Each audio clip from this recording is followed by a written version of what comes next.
Your Excellency, my dear friend Kashim Shettima, የተከበሩ የጠቅላይ ፍርድ ቤት ፕሬዝዳንት አቶ ቴዎድሮስ ምህረት፣ የተከበሩ የፓርቲያችን ምክትል ፕሬዝዳንት አቶ አደን ፋራህ፣ የተከበራችሁ የክልል ርዕሳነ መስተዳድሮች፣ ሚኒስትሮች፣ ከሁሉ በላይ የኢትዮጵያ የዘውትር ጠባቂዎች፣ የጦር ጀነራል መኮንኖች፣ ፊልድ ማርሻል ብርሃኑ ጁላ፣ አምባሳደሮች፣ በዚህ ስፍራ ታላቁን ስራ ከኛ ጋር ልታከብሩ የተገኛችሁ እንግዶች በሙሉ እንኳን ደስ ያላችሁ፣ እንኳን ደስ ያለን። እንጀምራለን፣ እንጨርሳለን፣ እንጀምራለን፣ እናስተምራለን፣ እንጀምራለን፣ እናንሰራራለን። ይህ ኢትዮጵያዊነት ነው።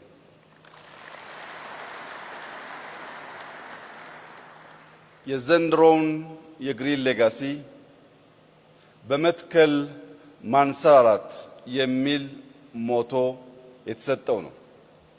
በመትከል ማንሰራራት የተባለበት ዋነኛው ምክንያት የግሪን ሌጋሲ የመጨረሻው ዓመት በመጀመሪያው ዕቅዳችን መሰረት የሚቀጥለው ክረምት ነው።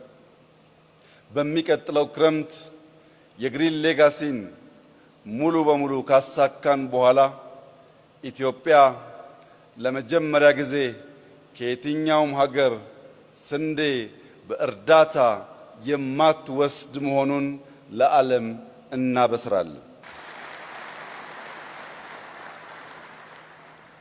ላለፉት ጥቂት አስርተ ዓመታት የሚያበላውን የሚያምረውን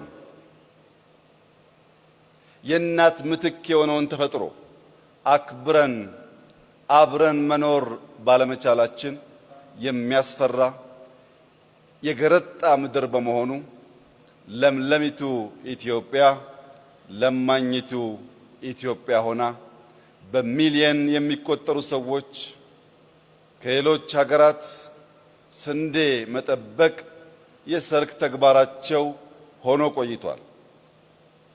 የግሪን ሌጋሲ ዕቅዳችንን ስናከናውን ኢትዮጵያ ለመጀመሪያ ጊዜ ጀምራ በጨረሰችው ታላቅ ስራ ከማንም ሀገር እርዳታ የማትወስድ መሆኗን ስንገልጽ ሌሎች አፍሪካውያን ወንድሞቻችን ይህንን አርያ በመከተል አፍሪካ መጋቢ፣ አፍሪካ ሰጪ፣ አፍሪካ ፈርቀዳጅ እንጂ ለማኝ ያልሆነች አህጉር መሆኗን በህብረት በትብብር እንድንሰራ ማሳያም ጭምር ስለሚሆን አፍሪካዊ በዓል ይሆናል።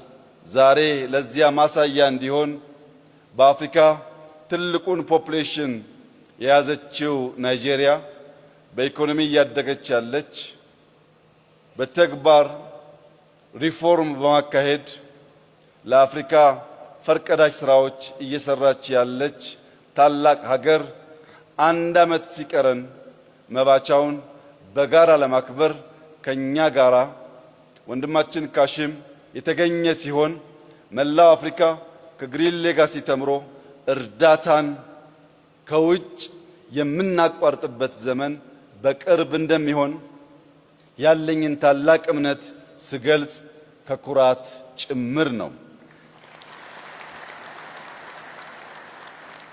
ኢትዮጵያ ከውጭ ስንዴ እርዳታ ታቆማለች ሲባል ኢትዮጵያ ውስጥ ከሌሎች ወንድሞቻቸው የሚታገዙ ሰዎች ይጠፋሉ ማለት አይደለም።